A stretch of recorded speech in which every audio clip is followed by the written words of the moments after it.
Well, I thought I would try to do a nighttime video of my plants, an update. I didn't get a chance to do it before the sun went down, so I thought I'd give it a shot since I come out here mostly at night anyhow because it's so damn hot during the day. I'm dripping with sweat by the time I get done doing everything I have to do, picking peppers and watering and all that good stuff. So I'm usually out here at night with a little headlamp going at it. So I thought I'd see if I could even get a video to look decent out here at night, because it's actually kind of cool, very peaceful, very quiet, and kind of neat actually. Seems like it's easier to almost see the peppers at night with a good light, because daytime the sun is so bright it's kind of hard to see everything clearly.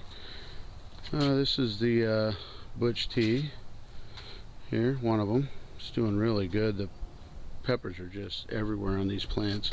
I wanted to get a video of them before I went and picked them all. They're just everywhere. This one isn't as loaded as the other one is. It's kind of hard to focus this light on where I'm looking with the camera, but anyhow, this one's doing pretty good. It's got a lot of green ones on it still that are still coming along pretty good. It's a really nice one that's getting ready to go. A couple of really decent ones still hanging on here. It's getting kind of cool. It's about 60 I think right now, 65, which is cool for here, and it's about 6-7 o'clock at night. But it's really nice out here. No humidity, no sweating. So anyhow, that's that. Here's another butch-t cramped up against it here. These are growing really good. Some really big boys in there. This one's got a lot more on it than the other one. It's got a lot of green ones still that haven't turned, so that's good. Got a lot of them turning here that need to come off. They're real healthy. So this one's doing really good. I think that might even come out on camera. Looks pretty clear from what I can see in the screen anyhow. This one's a moruga. This one's got some really ripe ones. I was going to do a test last night with a friend, but he didn't come. So I thought maybe I'd do one tonight. So I might be putting a test. Oh shit, broke that off. Oh, I might have to eat that one. Oops, if I put the light on it'd probably be a little better, huh?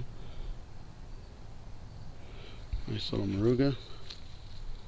There's some pretty healthy ones on here, and there's one really huge one somewhere on here.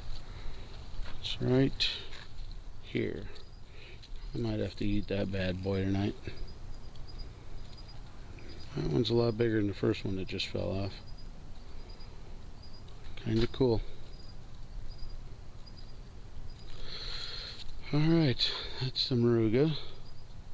This one is the moruga cross. I don't really know what it's crossed with. I'm guessing like maybe a Scotch bonnet cross, or I don't know about a habanero. They're too short and squat. It's almost got to be a Scotch bonnet or a goat pepper or something like that. They taste exactly like a scorpion, but they just don't look like one. They're pretty hot too, but they're not as hot as this one, that true moruga over there. This one's just lethal. But this thing's loaded, so it's got to be picked. And this is a Scotch bonnet down here, Jamaican Scotch. That's doing pretty good. It's got them all over. I got to get them off of there too. They're all over the place. Kind of hard to see on this because I know it's kind of dark, but they're under there. These are some little ones I had going that I mixed the soil wrong. Well, I shouldn't say wrong. I took a tip from Neil at Hippie Seed Company to put some lime in the soil, and I put a little too much because it burned the living hell out of these plants to the point where they were pretty much dead. Like this one, you can see that it's just all the leaves that were up first are completely disintegrated. And I took and figured, what the hell, they're dying anyhow, I might as well try to save them. So I took them out, rinsed them all completely off, all the dirt off the roots, and replanted them in good soil, and they are all coming back. You can see the center of the plants are all healthy on every single one of them. So they just now took about a week and they started kicking. So they're all back. It's a couple boots, a 7-pot douglas, 2 7-pod Douglas and a 7-pod Primo. And I really want the Primo to grow because I've never tried that. So that looks like they're doing pretty good. And then this monster, the Ghost monster, which is too big to catch in the screen here. But I picked about probably 80 to 90 peppers off this less than a week ago, and there is literally 150 peppers on here right now. They are everywhere on here, just completely loaded, and it's going to take me a while to get in there and pick all of those because this thing is a bush. They are just from end to end. There's probably 40 peppers right there.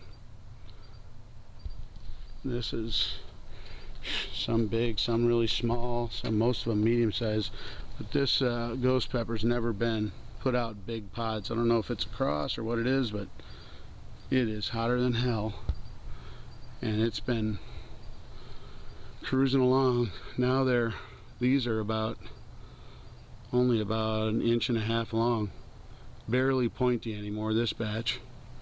Kind of a rounded bottom now all of a sudden, but I'm telling you, they're definitely ghost peppers.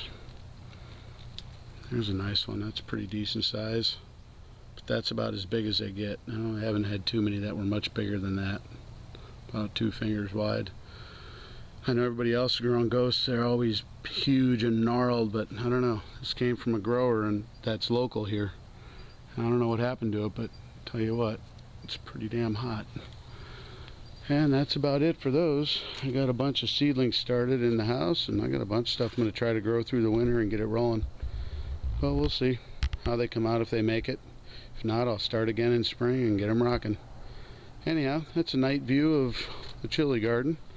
Hope it comes out. We'll see once I edit it, if you can even see this. But anyhow, that's that. Thanks for watching. See you later.